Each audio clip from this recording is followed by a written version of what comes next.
chers confrères, chers consoeurs, tout d'abord, vous présenter mes regrets de ne pas pouvoir vous présenter ces vœux en présentiel. Cette année encore a été marquée par la crise sanitaire qui empêche bien évidemment de se retrouver. Un petit bilan, 2021 a été une année éprouvante au cours de laquelle la profession infirmière aura continué à être plus que jamais en première ligne. Une année particulière donc, qui aura commencé avec le début de la campagne de vaccination contre la Covid-19. Les infirmiers auront été les acteurs clés, notamment au travers de la mobilisation, que ce soit en libéral, en ville, dans les centres de vaccination, dans leur cabinet. Vraiment un effort exceptionnel. Une année au cours de laquelle, réellement, encore une fois, la profession infirmière a développé, a continué à aller vers ses patients sans baisse d'activité.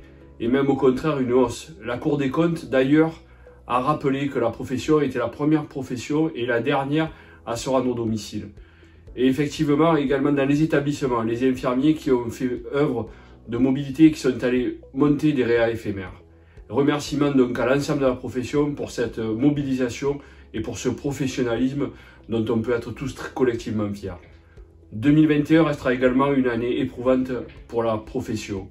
Comme en témoigne l'ensemble des consultations auxquelles vous répondez massivement, qui ont été effectuées par l'Ordre national des infirmiers et qui attestent des sentiments de lassitude, voire même de découragement chez les infirmiers.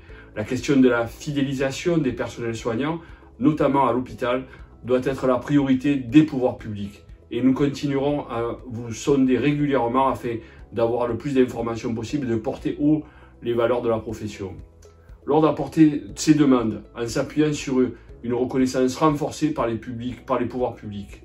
DEMU 2021, visioconférence avec Olivier Véran, à laquelle vous avez été 40 000 à vous connecter. Vraiment, à ce moment-là, les attentes de la profession ont été portées.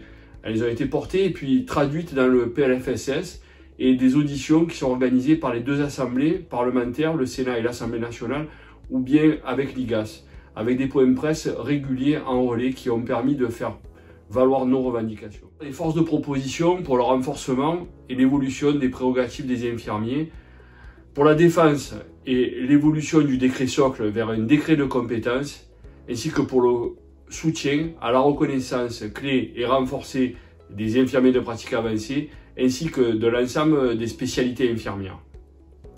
Sujet très important pour l'évolution de notre profession. Et puis il y a eu bien entendu l'accompagnement de la bascule vers le RPPS, Exit Adélie, et tout ça pour faciliter les démarches des professionnels, pour l'ensemble des professionnels infirmiers, un numéro unique tout au long de la vie. Promotion de la profession également, au travers de la déontologie infirmière et donc l'organisation des matinales auxquelles participent de plus en plus d'experts et de responsables publics, ainsi que la publication de la révision du code de déontologie qui intègre maintenant l'information à l'usager, ainsi que un tout nouvel item qui est le code commenté de notre profession infirmière qui maintenant se retrouve être commenté sur notre site et disponible sur notre site. Demain, restons mobilisés pour une véritable reconnaissance de la profession, à la hauteur de nos compétences effectives et de notre vrai travail au quotidien auprès des patients par l'ensemble des professionnels infirmiers. Vous l'avez vu, il y a quelques jours, l'Ordre a organisé avec l'Institut Droit et Santé un colloque au sein de Sciences Po pour débattre sur les voies et moyens de construire un système de santé plus proche, plus efficient et plus durable. Il a été extrêmement suivi et il est en replay sur notre site. Les annonces du ministre ont encore été convergentes pour la réouverture du chantier du décret socle d'ici la fin du quinquennat et l'ouverture de la prescription infirmière et le décloisonnement des professions de santé qui fait écho aux attendus du dernier rapport de l'IGAS sur les partages des compétences. Bien entendu, ce colloque donnera des suites et l'Ordre portera des propositions pendant les présidentielles et législatives appuyées sur les contributions qui ont déjà été récoltées et qui continuent à l'être auprès des conseils départementaux, des conseils régionaux, du conseil national ainsi que de l'ensemble des consultations que l'on mène régulièrement auprès de vous. Nous irons à la rencontre des candidats pour obtenir, dans les 3 mois qui suivront l'élection présidentielle, un projet de loi sur l'évolution des professions de santé et plus particulièrement, bien entendu, celle des infirmiers, mais plus largement de l'ensemble des auxiliaires médicaux et du système. Et il faut qu'elle soit votée, cette loi. Le statu quo n'est plus possible. L'enjeu est de consacrer la place des professionnels de santé à part entière, reconnus et autonomes, que la crise sanitaire n'a cessé de démontrer. Et pour cela, nous œuvrons au quotidien et soyez certains de la détermination de l'ensemble du Conseil national et de l'ensemble de son bureau.